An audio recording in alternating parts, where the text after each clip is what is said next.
हम सब जानते हैं कि महाप्रभु चैतन्य महाप्रभु की इस पावन भूमि ने पूरे भारत के अंदर वैष्णव परंपरा का प्रचार प्रसार करने में जिस बड़ी भूमिका का निर्वहन किया, यह भूमि वैष्णवपाद के महान ध्वजाधारी गौरी वैष्णव जीवा गोस्वामी देवा जी की जन्म देने वाली भूमि भी है। स्वाभाविक रूप से बंगाल भारत के सांस्कृतिक राष्ट्रवाद की धरती रही है, भारत के स्वाधीनता आंदोलन की क्रांति की धरती रही है। लेकिन आज जब बंगाल के अंदर अराजकता और बंगाल के अंदर बदहाली की स्थिति को हम सब देखते हैं तो पूरे देश को पीड़ा होती है।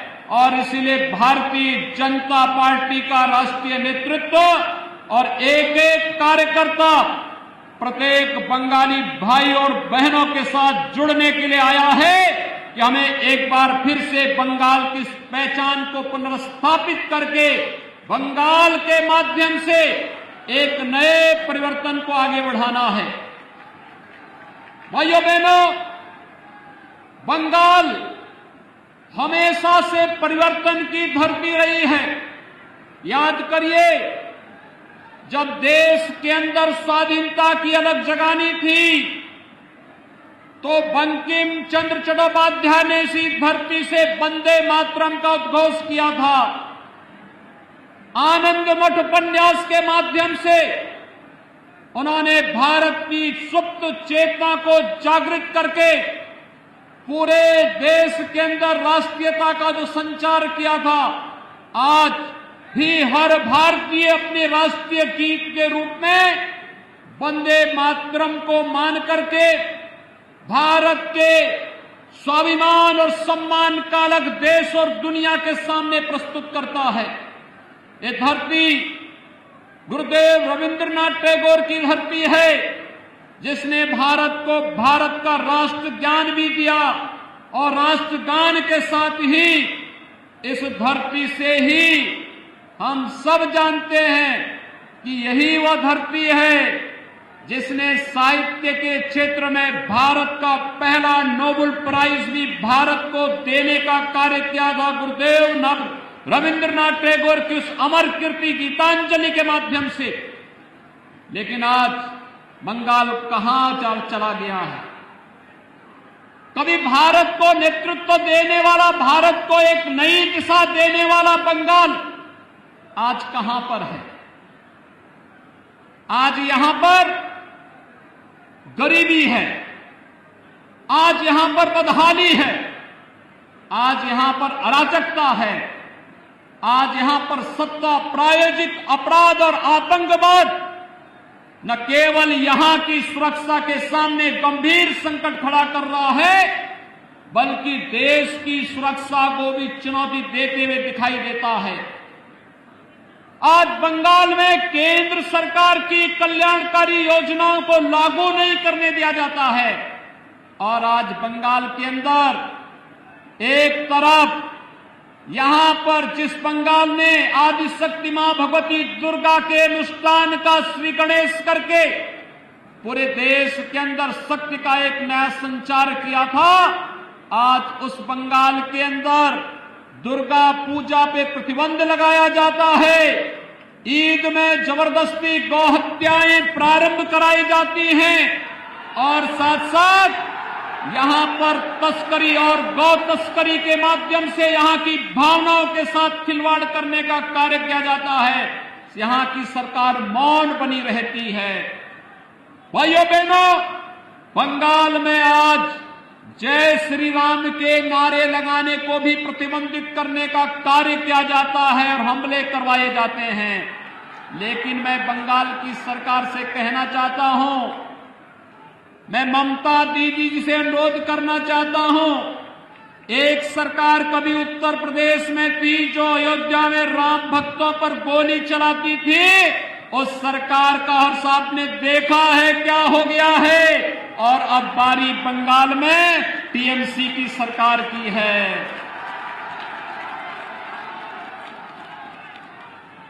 जो भी राम का द्रोही है, याद रखना, मालदा की धरती से ही मैं इस बात को कह रहा हूं। होली आने वाला है अभी कुछ ही दिनों के बाद, और कभी उस कालखंड में भी कुछ लोगों ने भगवान विष्णु और राम का नाम लेने को प्रतिबंधित किया था। होली के अवसर पर हम लोग क्या कहते हैं इसको। और मित्रों, आज बंगाल के अंदर एक बार फिर से जय श्री राम के नारे को प्रतिबंधित करने का कार्य किया जा रहा है। लेकिन याद रखना, भारत की जनता राम के बगैर कोई काम नहीं करती है। जब आपस में मिलती है तो राम राम कहती है, घर में कोई काम होता है तो राम नाम का जप करती है, और जब किसी प्रियजन की अंतिम यात्रा भी निकालती है तो फिर राम नाम सत्य है के साथ ही उस यात्रा को भी आगे बढ़ाने का कार्य करती है। राम के बगैर भारत का कोई काम ही नहीं, और जो रामद्रोही हैं उनके अभी भारत में कोई काम नहीं, बंगाल में कोई काम नहीं। ये संकल्प हम सबको लेकर के चलना है। और मैं यही पूछना चाहता हूं टीएमसी की सरकार से कि आपको राम भक्तों पर तो कोई रहम नहीं, लेकिन बंगाल के अंदर अराजकता पैदा करने वाले लोगों के साथ आखिर टीएमसी की कौन सी दोस्ती और कौन सी गठबंधन है जिसके कारण वह बंगाल की पूरी व्यवस्था को बदलने पर उतारू हो गए हैं। ये आत्मघाती कदम बंगाल की धरती से क्यों? मित्रों, जब देश के यशस्वी प्रधानमंत्री मोदी जी पाकिस्तान, बांग्लादेश और अफगानिस्तान के पीड़ित और प्रताड़ित हिंदुओं, सिखों, बौद्धों, जैनियों, ईसाइयों, इन सबके संरक्षण, इनको सुरक्षित ठिकाना देने के लिए एक कानून बनाते हैं और उस कानून को भारत के अंदर लागू करते हैं, तो बंगाल में हिंसा क्यों होती है? ये हिंसा, सत्ता प्रायोजित हिंसा क्यों? यहां पर एक तरफ पीड़ित और प्रताड़ित मानवता को शरण देने की जब बात की जाती है तो यहां की सरकार विरोध करती है, लेकिन जब घुसपैठियों को बाहर करने की बात होती है यहां की सरकार तिलमिला जाती है। यहां की सरकार घुसपैठियों, अवैध घुसपैठियों के साथ में है, उसको यहां की जनता के साथ कोई लेना देना नहीं। और यही कारण है कि यहां की सरकार केंद्र सरकार की किसी भी कल्याणकारी योजना का लाभ यहां के नागरिकों को देने में पूरी तरह फेल है। मित्रों, मैं आया हूं उत्तर प्रदेश से। हमने उत्तर प्रदेश में कुछ चीजें इस रूप में की जिसने उत्तर प्रदेश के अंदर व्यापक परिवर्तन किया है, और उस व्यापक परिवर्तन के कारण आज आप देखते होंगे यहां पर गर्मियों में जून से लेकर के अक्टूबर के बीच में इंसेफ्लाइटिस से हजारों मौतें बंगाल में आज भी होती हैं। लेकिन बंगाल के अंदर अज्ञात बीमारी दिखा करके इस बीमारी से होने वाली मौतों को छुपाने का कार्य टीएमसी की सरकार करती है। इससे पहले कम्युनिस्टों की सरकार भी यही बंगाल के अंदर करती थी। लेकिन हम लोगों ने प्रधानमंत्री मोदी जी के अनुकंपा और उनकी कृपा से स्वच्छ भारत मिशन के अंदर हर एक गरीब परिवार के घर में एक एक शौचालय बना दिया, हर एक घर तक शुद्ध पेयजल उपलब्ध कराने की व्यवस्था की। आज परिणाम है इंसेफ्लाइटिस उत्तर प्रदेश से पूरी तरह समाप्त हो चुका है। कोई मौत इंसेफ्लाइटिस से उत्तर प्रदेश के अंदर नहीं होती है। मित्रों, 3 वर्ष के अंदर उत्तर प्रदेश के अंदर 40 लाख गरीबों को आवास मिला है। प्रधानमंत्री आवास योजना में 40 लाख परिवारों को एक एक आवास। मैं आ रहा था अभी बागडोगरा से, मैं देख रहा था मालदा तक एक भी गरीब व्यक्ति का पक्का मकान नहीं है।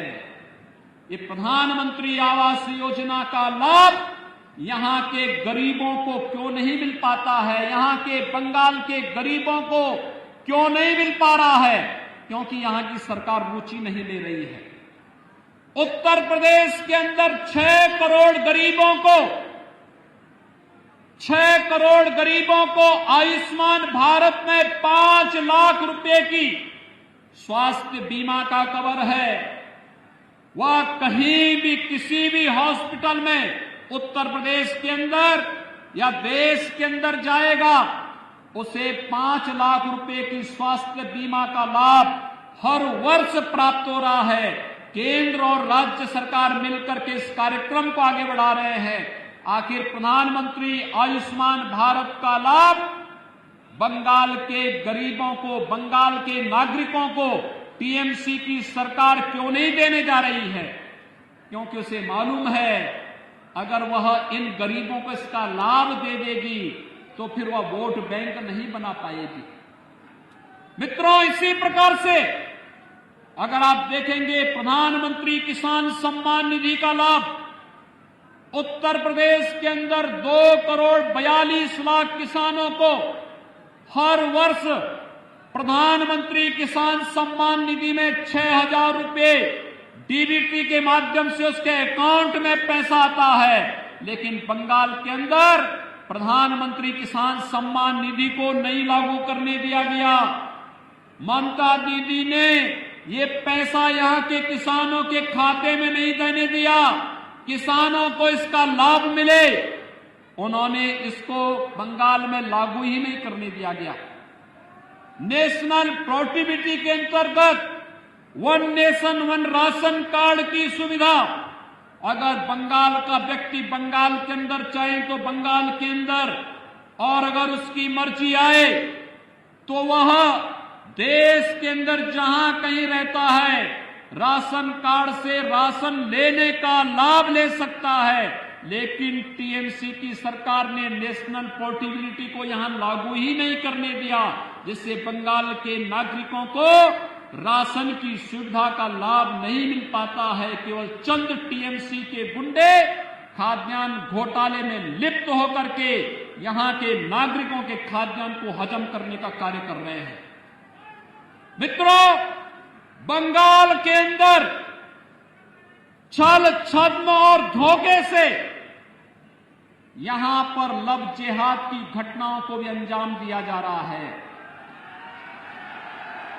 हम लोगों ने यूपी के अंदर कानून बना दिया, लेकिन बंगाल के अंदर क्योंकि तुष्टीकरण की राजनीति है, न वह गौ तस्करी को यहां की सरकार रोक पा रही है और न ही लव जिहाद की उन घातक गतिविधियों को जिसका दुष्परिणाम आने वाले समय में बड़ा खतरनाक होने जा रहा है, वह यहां की सरकार इसको रोकने में पूरी तरह विफल है।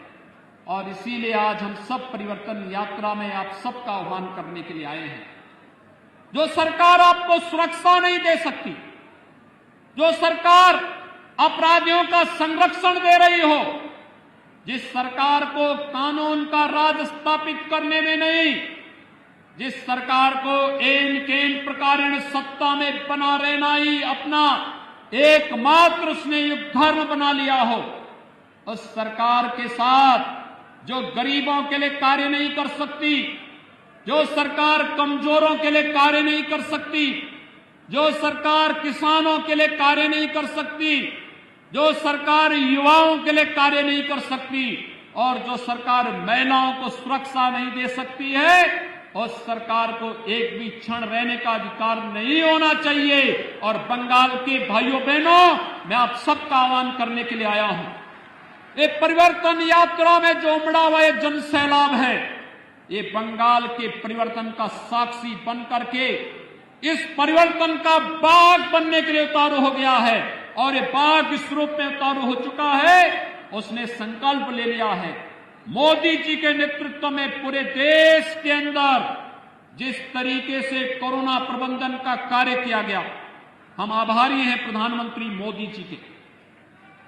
मित्रों, आभारी हैं प्रधानमंत्री मोदी जी के। उन्होंने कोरोना कालखंड के अंदर गरीब कल्याण पैकेज की घोषणा करके हर गरीब को फ्री में राशन देने का काम किया, हर गरीब को गरीब कल्याण पैकेज का लाभ दिया, जनधन अकाउंट धारी को 500 रुपये महीने लगातार 3 महीने तक देने का कार्य किया, हर वृद्धजन को, हर निराश्रित महिला को, हर दिव्यांग जन को भी उन्होंने 1-1 हजार रुपये की राशि, भरण पोषण की राशि उपलब्ध कराई। और प्रधानमंत्री किसान सम्मान निधि से जुड़े हुए लोगों को भी उस दौरान अतिरिक्त पैसे की व्यवस्था उन्होंने उस समय की थी। आत्मनिर्भर भारत पैकेज के अंदर भी उन्होंने एमएसएमई के लिए, परंपरागत उद्यम के लिए, भारत के गांव के लिए, गरीबों के लिए, व्यापारियों के लिए एक बेहतर पैकेज की घोषणा की। कोरोना प्रबंधन में चाहे वह जिस भी राज्य ने जो डिमांड की, राज्यों को तो उसका लाभ दिया ही, लेकिन हम आभारी हैं प्रधानमंत्री मोदी जी के और भारत के वैज्ञानिकों के, जिन्होंने भारत को कोरोना से बचाने के लिए 2 स्वदेशी वैक्सीन भी दिए और वैक्सीन इस समय युद्ध स्तर पर लग रहे हैं। कल से आपने देखा होगा 60 वर्ष के ऊपर के लोगों को भी वैक्सीन लगना प्रारंभ हो गया है। ये 60 वर्ष से ऊपर के लोगों को वैक्सीन लगना और भारत के नागरिकों के साथ साथ दुनिया के अपने मित्र देशों को भी वैक्सीन पहुंचाना, यह एक नया भारत की वो तस्वीर है जो दुनिया के अंदर भारत के 135 करोड़ लोगों की ताकत का एहसास करा रहा है। और उस नए भारत के साथ नए बंगाल को भी आगे आकर की इस अंगड़ाई में सहभागी बनना पड़ेगा। और इसी आह्वान के लिए आज हम सब आपके बीच आए हैं। कल्पना करिए, ये बंगाल के अंदर टीएमसी की सरकार ने, उससे पहले कम्युनिस्टों ने, उससे पहले कांग्रेस ने कितनी बदहाल स्थिति पैदा कर दी है। मित्रों, मुझे याद है आज से 25 साल पहले, 30 साल पहले भारत का हर नौजवान अपनी रोजगार के लिए बंगाल आता था, लेकिन पिछले 25-30 वर्षों के अंदर बंगाल को बदहाल कर दिया इन सभी लोगों ने। आज बंगाल अर्थव्यवस्था में काफी पीछे चला गया है। और उत्तर प्रदेश के अंदर भारतीय जनता पार्टी की सरकार थी, पहले उत्तर प्रदेश का नौजवान अपनी रोजी रोजगार के लिए बंगाल आता था, और आज मैं देखता हूं बंगाल का व्यक्ति रोजी रोजगार के लिए दिल्ली और उत्तर प्रदेश की तरफ रुख कर रहा है। उत्तर प्रदेश आज देश की दूसरी अर्थव्यवस्था बन गया है। आखिर बंगाल आपका पश्चिमी बंगाल क्यों नहीं बन सकता है, जबकि संभावनाएं थी यहां पर, लेकिन यहां की सरकार ने उस प्रकार की सोच ही पैदा नहीं होने दी। ये विकास में रुचि नहीं लेना चाहते, और विकास के साथ, विकास में तो रुचि नहीं, लेकिन राष्ट्रीय सुरक्षा के साथ भी ये लोग खिलवाड़ कर रहे हैं। आपने देखा होगा मोदी जी के नेतृत्व में जब देश के अंदर सरकार आई, पहले गरीबों के कल्याण के लिए योजनाएं बनी, गरीबों के कल्याण के लिए बनने वाली योजनाओं के साथ फिर उन्होंने देश की संप्रभुता को सुरक्षित रखने के लिए कार्यक्रमों को आगे बढ़ाया। याद करिए 5 अगस्त 2019 की तिथि, देश के अंदर आतंकवाद की प्रतीक बनी धारा 370 को हटाने का कार्य भी मोदी जी के नेतृत्व की भारतीय जनता पार्टी की सरकार ने किया था। याद करिए, इसी धरती पर पैदा होने वाले डॉक्टर श्यामा प्रसाद मुखर्जी ने घोषणा की थी, एक देश में 2 प्रधान, दो विधान और दो निशान नहीं चलेंगे, नहीं चलेंगे। और उन्होंने कश्मीर मुक्ति के लिए एक आंदोलन प्रारंभ किया था। मित्रों, डॉक्टर श्यामा प्रसाद मुखर्जी के सपने को साकार किया है प्रधानमंत्री मोदी जी ने और गृह मंत्री अमित शाह जी ने। उन्होंने धारा 370 को कश्मीर की धरती से पूरी तरह समाप्त करके आज कश्मीर भारत के संविधान और भारत के कानून के अनुरूप भारत की व्यवस्था के साथ चल करके विकास की एक नई ऊंचाइयों को पार कर रहा है। मित्रों, 500 वर्षों से हर भारतीय जनमानस की अभिलाषा थी। वह अभिलाषा थी जिसके लिए बंगाल से भी कार सेवा करने के लिए हजारों नौजवान गए थे। श्री राम कोठारी और शरद कोठारी के बलिदान को कौन विस्मृत कर सकता है, जिन्होंने अयोध्या में बाबरी ढांचे को हटाने के लिए अपना बलिदान दिया था। और आज उस सपने को भारतीय जनता पार्टी की सरकार ने साकार किया है। 5 अगस्त 2020 को प्रधानमंत्री मोदी जी के कर कमलों से अयोध्या में भगवान श्री राम के भव्य मंदिर के निर्माण का मार्ग भी प्रशस्त हो गया है। अब अयोध्या में भगवान राम के भव्य मंदिर का निर्माण कार्य जिस युद्ध स्तर पर प्रारंभ हुआ है, आपने निधि समर्पण के आयोजन के साथ बंगाल के लोगों ने जो योगदान किया है, मैं आप सभी का हृदय से अभिनंदन करता हूं और आप सबका मैं आह्वान करता हूं, अयोध्या में भगवान राम के भव्य मंदिर निर्माण के साथ आपका समर्पण और आपका सहयोग प्राप्त हो गया है।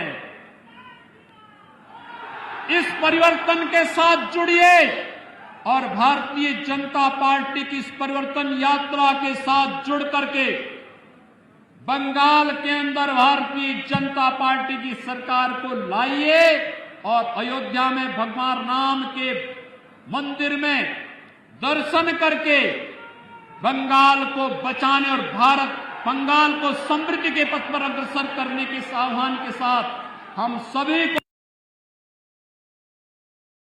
आगे बढ़ना पड़ेगा। भारतीय जनता पार्टी कर सकती है।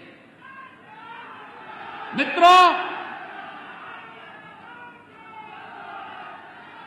आज जब टीएमसी की सरकार सुश्री ममता बनर्जी जी के नेतृत्व में पूरी तरह विफल हो चुकी है, तब उनके द्वारा तमाम प्रकार के अनर्गल आरोप पर प्रलाप किए जा रहे हैं। उनके द्वारा जिस प्रकार की टिप्पणियां और जिस प्रकार के वक्तव्य दिए जा रहे हैं, मुझे आश्चर्य होता है कि इतने लंबे समय तक मुख्यमंत्री रहने वाला व्यक्ति इस तेजी के साथ आपा खो दे, ये बड़ी विचित्र सी स्थिति है। उनके द्वारा जिस प्रकार की बातें और जिस प्रकार की वक्तव्य दिए जा रहे हैं, ये बंगाल का अपमान है, बंगाल के नागरिकों के साथ धोखा है। आप देख रहे हैं, गंगा मैया तो उत्तराखंड से उत्तर प्रदेश होते हुए बिहार और झारखंड होते हुए पश्चिमी बंगाल होते हुए गंगा सागर तक जाती है। ये गंगा मैया तो भारत की एकात्मता की एक बहुत पवित्र धारा का एहसास हम सबको कराती है, जो एक भारत श्रेष्ठ भारत के साथ हम सब को जोड़ती है। लेकिन आज कुछ लोग हैं जो बंगाल के अंदर रह करके भारत की एकात्मता को चुनौती देने की मुद्रा में लगातार अपने राजनीतिक स्वार्थों के लिए तुष्टीकरण की भेंट बंगाल को चढ़ा देना चाहते हैं। हमें बंगाल को तुष्टीकरण की भेंट नहीं चढ़ने देनी है। गंगा की अविरलता और निर्मलता को तो बनाए रखने के लिए नमामि गंगे परियोजना के माध्यम से प्रधानमंत्री मोदी जी के द्वारा कार्य किया जा रहा है और साथ साथ गौ हत्या को रोकने के लिए भी बड़ा कार्यक्रम हम लोग प्रारंभ करने जा रहे हैं। उत्तर प्रदेश के अंदर कोई गौ हत्या नहीं कर सकता।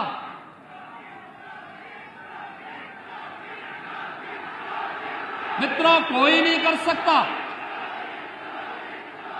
हमारी सरकार 2017 में आई थी और 2017 में आते ही उत्तर प्रदेश के अंदर गौ तस्करी और इलीगल स्लॉटर हाउसेज एक झटके में बंद हो गए। 24 घंटे के अंदर बंद हुए थे। आप भारतीय जनता पार्टी की सरकार को लेकर के तो आइए, 24 घंटे के अंदर सभी इलीगल स्लॉटर हाउसेज बंद हो जाएंगे और 24 घंटे के अंदर ये तस्करी भी बंद हो जाएगी। गौ तस्करों को पता लग जाएगा कि गौ तस्करी, इलीगल स्लॉटरिंग और किसी भी प्रकार की अराजकता और अव्यवस्था का क्या दुष्परिणाम होगा। उत्तर प्रदेश के अंदर 4 वर्षों में कोई दंगा नहीं हुआ। किसी पर्व और त्योहार को कोई मनाने से रोक नहीं सकता। कोई भी यात्रा वहां पर आज प्रतिबंधित नहीं है। बंगाल में तो न्यायपालिका को यहां की सरकार से कहना पड़ता है कि अगर उत्तर प्रदेश में दुर्गा पूजा का आयोजन हो सकता तो बंगाल में क्यों नहीं हो सकता है। आपको याद होगा जब दुर्गा पूजा का समय और ईद का समय एक ही साथ पड़ा था या मुहर्रम का समय एक साथ पड़ा था तो यहां की सरकार ने मुहर्रम की जुलूस को तो अनुमति दी, लेकिन दुर्गा पूजा के पंडालों में प्रतिबंध लगा दिया था। उत्तर प्रदेश में जब बात आई, उत्तर प्रदेश में हम लोगों ने कहा कि नहीं भाई, दुर्गा पूजा का जो समय होगा उस समय पूजा ही होगी और उस समय पूजा में कोई व्यवधान हम नहीं पड़ने देंगे। और एक भी जगह पूजा के पंडाल नहीं रोके गए थे। लेकिन बंगाल के अंदर बैन किए जाते हैं, पूजा को प्रतिबंधित किया जाता है, भावनाओं के साथ खिलवाड़ किया जाता है, गो तस्करों को प्रश्रय दिया जाता है, उनके समर्थन में सत्ता के यहां पर वक्तव्य आते हैं। ये मुझे आश्चर्य होता है इन सब बातों को लेकर के। ये भारत की आस्था के साथ खिलवाड़ है और भारत अपनी आस्था के साथ कभी खिलवाड़ बर्दाश्त नहीं कर सकता है। और बंगाल की धरती भारत के सांस्कृतिक राष्ट्रवाद की धरती के रूप में अपनी पहचान बनाई है और बंगाल की धरती का ये संदेश एक बार फिर से पूरे देश के अंदर गूंजना चाहिए कि जो कार्य कभी स्वामी विवेकानंद जी ने कहा था, उन्होंने दुनिया के यानी वैश्विक मंच पर जाकर के बंगाल की धरती का एक युवा सन्यासी बंगाल की धरती से यह आह्वान करता था और उनका जो आह्वान था वह भारत को जागृत करने का आह्वान था। उन्होंने इस समय कहा था कि गर्व से कहो हम हिंदू हैं। इस स्वामी विवेकानंद का यह वक्तव्य कोई सांप्रदायिकता का प्रतीक तो नहीं था। स्वामी विवेकानंद का यह वक्तव्य तो भारत को जोड़ने वाला वक्तव्य था। भारत की सनातन संस्कृति को वैश्विक मंच पर स्थापित करने का, वैदिक परंपरा को वैश्विक मंच पर स्थापित करने का एक मंत्र था। स्वामी विवेकानंद इस परंपरा को मैं प्रणाम करता हूं। रामकृष्ण परमहंस की साधना से पवित्र इस धरती ने, स्वामी प्रणवानंद जी की साधना से पवित्र इस धरती ने भारत के राष्ट्रवाद को एक नई ऊंचाइयां प्रदान की थी, जिसने भारत के अंदर देखते ही देखते आजादी के बंदों को वंदे मातरम के इस मंत्र के माध्यम से विदेशी हुकूमत के खिलाफ लड़ने की एक नया जोश और एक नया तेज दिया था। और भाइयों बहनों, एक बार फिर से जो लोग तुष्टीकरण की राजनीति करके बंगाल के सामाजिक और यहां की आध्यात्मिक व्यवस्था के साथ, सांस्कृतिक व्यवस्था के साथ खिलवाड़ करके बंगाल की पहचान को अपने वोट बैंक के लिए नष्ट करना चाहते हैं, उनको मुंहतोड़ जवाब देने का अवसर आपके पास विधानसभा चुनाव के माध्यम से आया है। मैं आप सभी का आह्वान करने के लिए आया हूं कि बंगाल की धरती को हम अराजकता की धरती नहीं बनने देंगे। आप निश्चित रहिए, भारतीय जनता केवल अब ये 1 महीने का मात्र समय है। 1 महीने के अंदर एक परिवर्तन जमीन पर उतरता हुआ दिखाई देगा। ये आपका एक जमावड़ा इस बात को प्रदर्शित करता है।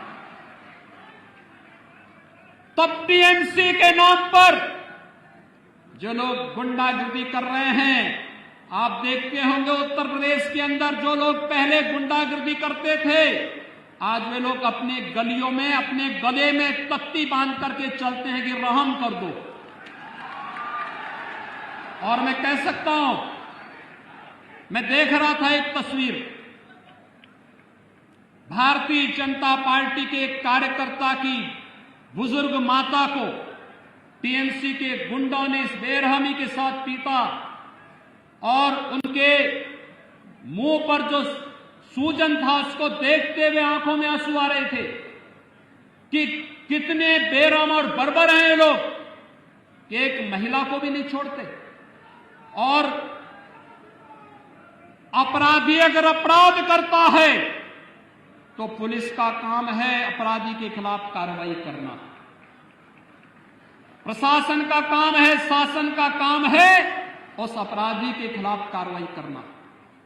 लेकिन अगर शासन और प्रशासन अपराधी के खिलाफ कार्रवाई करने की बजाय वक्तव्य दें कि सूजन तो घर के विवाद का है, ये पीटने से नहीं सूजन आया है, ये सूजन तो दिखाई दे रहा है मुंह पे, चोट के निशान है, और तब भी बयान दिया जा रहा है कि ये सूजन तो मामूली से विवाद के कारण खड़ा हुआ है। आश्चर्य होता है मुझे, ये पार्टी बनकर के काम करना बंद करे। और मुझे लगता है कि बहुत समय नहीं, भाइयों बहनों, भारत निर्वाचन आयोग ने चुनाव की घोषणा कर दी, चुनाव की प्रक्रिया प्रारंभ हो चुकी है। बस अब मान करके चलिए 2 मई के बाद भारतीय जनता पार्टी की सरकार जब बंगाल के अंदर बनेगी तो टीएमसी और कम्युनिस्टों के नाम पर गुंडागिर्दी और अराजकता फैलाने वाले गुंडे अपनी जान की भीख मांगते हुए गलियों अपने गले में तख्ती लेकर के घूमते हुए फिरेंगे। और उस समय फिर वो दृश्य देश के सामने होगा कि जो भी कानून के साथ खिलवाड़ करेगा उसको अपनी जान की भीख मांगने के लिए इसी प्रकार से मजबूर होना पड़ेगा।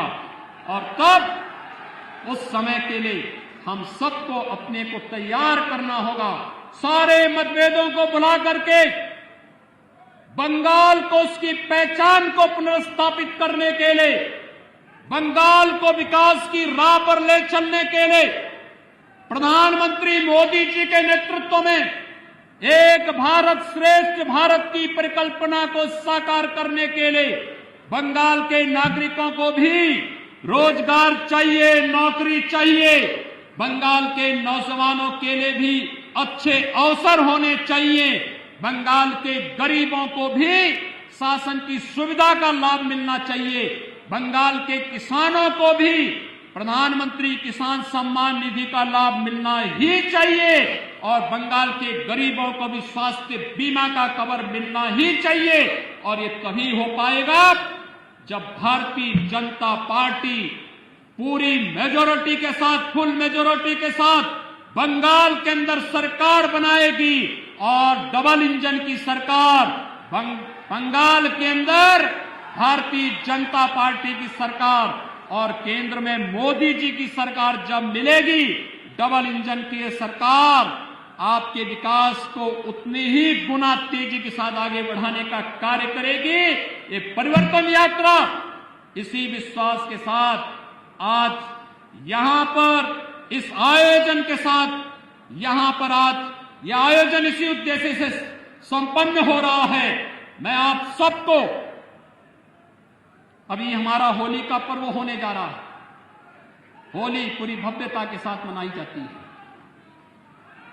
होली के आयोजन के साथ आप सबको मैं अग्रिम शुभकामनाएं देता हूं, अभिनंदन करता हूं आप सभी का।